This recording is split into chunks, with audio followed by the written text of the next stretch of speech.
పైల్స్‌కి ఎన్నో రకాల ట్రీట్మెంట్స్ ఉన్నాయి. But A treatment better? ఏది చూజ్ చేసుకోవాలనేది ఇంపార్టెంట్. సో, పైల్స్‌కి ముఖ్యంగా చూస్తే ఓపెన్ మెథడ్, కన్వెన్షనల్ మెథడ్ అంటాం. అక్కడ మనం ఏం చేస్తామంటే పైల్స్‌ని ఏదైతే ఫార్మ్ అయినాయో వాటిని కట్ చేసి తీసేస్తాం. బట్ దీనివలన విపరీతమైన పెయిన్ ఉంటుంది.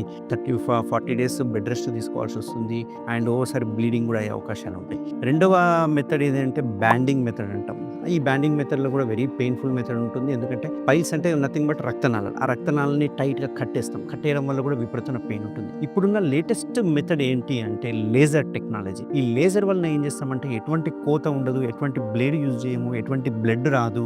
జస్ట్ లేజర్ ద్వారా ఏవైతే పైల్స్ టిష్యూ ఉంటుందో దాన్ని కాల్చడం జరుగుతుంది. ఇట్లా కాల్చడం వల్ల ఆ పైల్స్ మెల్లగా స్లోగా రిగ్రెస్ అయితా ఉంటాయి. అంటే అబ్జార్బ్ అయిపోతా ఉంటాయి. అంతేకాకుండా ఒకవేళ పైల్స్ గనక గ్రేడ్ 3, గ్రేడ్ 4 గనక ఉంటే దానికి మనం స్టాప్లర్ అనే ఒక టెక్నిక్ యూజ్ చేయడం వల్ల ఫ్యూచర్‌లో కూడా మళ్ళీ పైల్స్ రాకుండా ఉంటాయి. అండ్ ఇప్పుడు ఫార్మ్ అయిన పైల్స్‌ని కూడా మనం ఇమ్మీడియేట్‌గా తీసేయడానికి ఉంటుంది. సో, ఎవరికైనా లేటెస్ట్ లేజర్ ట్రీట్మెంట్ కావాలంటే నన్ను అప్రోచ్ కావచ్చు.